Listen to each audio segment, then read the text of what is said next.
लौटेंगे महाराष्ट्र की बात करेंगे। महाराष्ट्र में महायुति को मिली बम्पर विजय का श्रेय देवेंद्र फडणवीस और एकनाथ शिंदे की सेना को जाता है, लेकिन बीजेपी ने इस बार जिस तरह से महाराष्ट्र में प्रचंड जीत हासिल की है, उसकी पटकथा डिप्टी सीएम देवेंद्र फडणवीस ने लिखी।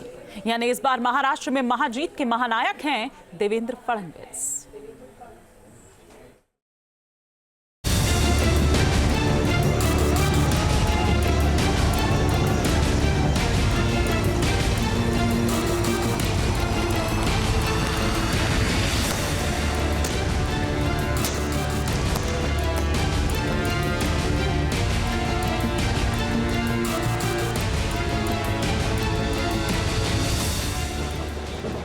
यह महाराष्ट्र में जीत का जश्न है।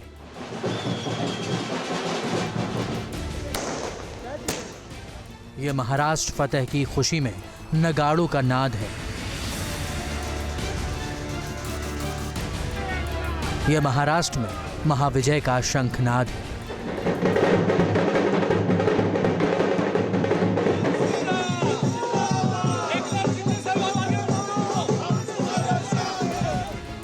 महाराष्ट्र में महायुति को महाविजय मिली है। इस जीत के खेबनहार हैं देवेंद्र फडणवीस। महाराष्ट्र में इस बार देवेंद्र फडणवीस के विजन और महायुति की मेहनत ने महाराष्ट्र में इतिहास रच दिया।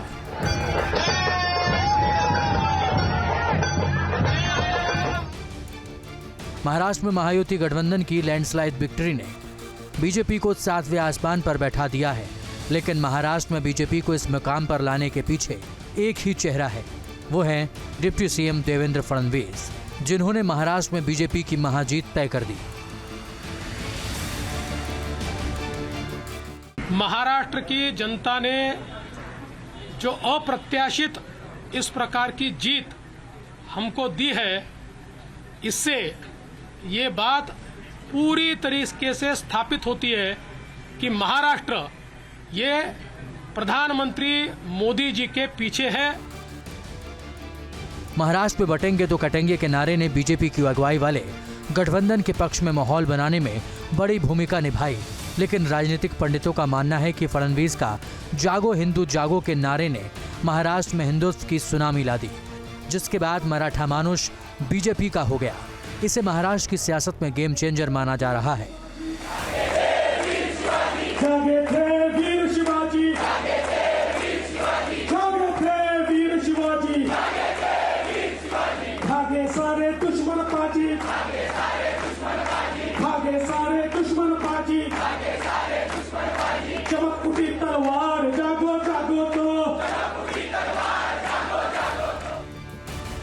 दूसरी बात, 3 दिन की सरकार जाने के बाद देवेंद्र फडणवीस ने विधानसभा में एक भाषण दिया था।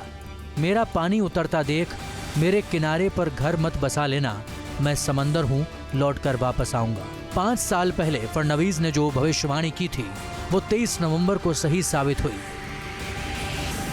मेरा पानी उतरता देख मेरे किनारे पर घर मत बसा लेना, मैं समंदर हूँ लौटकर वापस आऊंगा।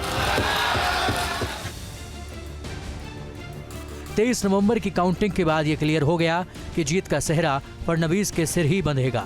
महाराष्ट्र विधानसभा में बम्पर जीत के बाद ये माना जा रहा है कि सीएम बीजेपी का ही होगा और सीएम की रेस में देवेंद्र फडणवीस सबसे आगे हैं। सीएम एकनाथ शिंदे ने भी ये बयानों से जता दिया कि इस बार मुख्यमंत्री की कुर्सी उनके पास नहीं रहेगी। ये महायुति ने जो काम किया है, उसके काम के ऊपर ये जनता ने शिक्कामोर्तब किया है, काम को तवज्जो दिया है, प्राथमिकता दी है, और इसीलिए महायुति को इतनी बड़ी जीत हासिल हुई है। राजनीतिक पंडितों का भी मानना है कि अब नो इफ एंड बट, सिर्फ फडणवीस हिट। इसके पीछे वजह भी है कि वो बीते 10 सालों में महाराष्ट्र की राजनीति में बीजेपी का सबसे बड़ा चेहरा बनकर उभरे हैं। आज का दिन इतना महत्वपूर्ण है ही, एक माँ के लिए इतना बड़ा अपना लड़का है, इतना पूरे महाराष्ट्र का नेता बन गया, बहुत बड़ा नेता, तो खुशी तो होने ही वाली है ना। नितिन गडकरी और विनोद तावड़े के राज्य की सत्ता से दूर होने के बाद फडणवीस से बड़ा चेहरा फिलहाल महाराष्ट्र की राजनीति में नहीं है। फडणवीस बीजेपी आलाकमान के भी काफी करीबी माने जाते हैं। ऐसे में ज्यादा चांस यही बन रहा है कि देवेंद्र को ही महाराष्ट्र का सिंहासन दिया जाए। दरअसल देवेंद्र फडणवीस महाराष्ट्र की राजनीति का जाना माना चेहरा है। वो पहले भी मुख्यमंत्री रह चुके हैं और पिछली महायुति सरकार में डिप्टी सीएम रहे। उनके नेतृत्व में बीजेपी ने महाराष्ट्र में मजबूत पकड़ बनाई। उनका पिछला कार्यकाल बताता है कि वो निर्णय लेने में तेज, पार्टी को आगे रखने वाले और विकास को प्राथमिकता देने वाले नेता हैं।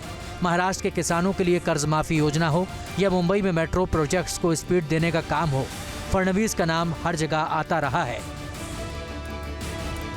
महाराष्ट्र में मिली बम्पर जीत के बाद बीजेपी गदगद है, लेकिन वहीं विपक्षी दल महाविकास अघाड़ी के नेताओं को यह जीत हजम नहीं हो रही। उन्हें समझ नहीं आ रहा कि आखिर गलती कहां हो गई। सर्वेज हो रहे थे, उसमें महाविकास अघाड़ी को बढ़त दे रहे थे।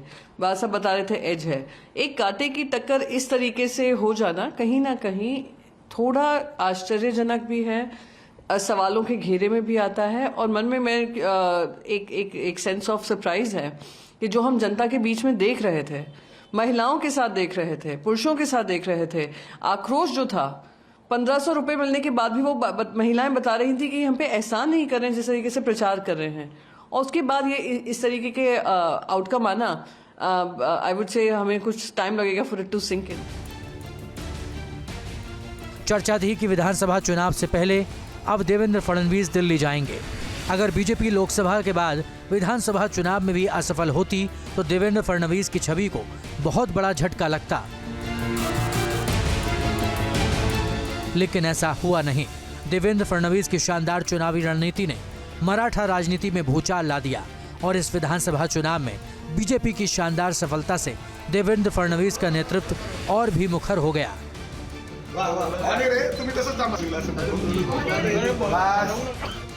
यानी उन्होंने सिद्ध कर दिया कि इस चुनाव में वो ही महाराष्ट्र के महानायक हैं।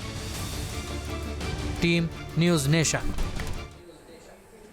इस बीच महाराष्ट्र चुनावों से जुड़ी बड़ी खबर आपको बता दें। महाराष्ट्र में जीत पर अमित शाह का एक्स पर पोस्ट। उन्होंने लिखा, पॉलिटिक्स ऑफ परफॉर्मेंस की जीत हुई है। महाराष्ट्र ने तुष्टीकरण को नकारा है, बहुमत से भ्रम झूठ की दुकान पर ताला लगा दिया है। तो गृह मंत्री अमित शाह का एक्स पर पोस्ट महाराष्ट्र के चुनावी नतीजे सामने आने के बाद, जहां पर उन्होंने साफ तौर पर लिखा कि बहुमत से भ्रम और झूठ की दुकान पर जनता ने ताला लगाया है। साथ ही महाराष्ट्र ने तुष्टीकरण को सिरे से नकार दिया है। पॉलिटिक्स ऑफ परफॉर्मेंस की जीत, इस जीत को उन्होंने बताया।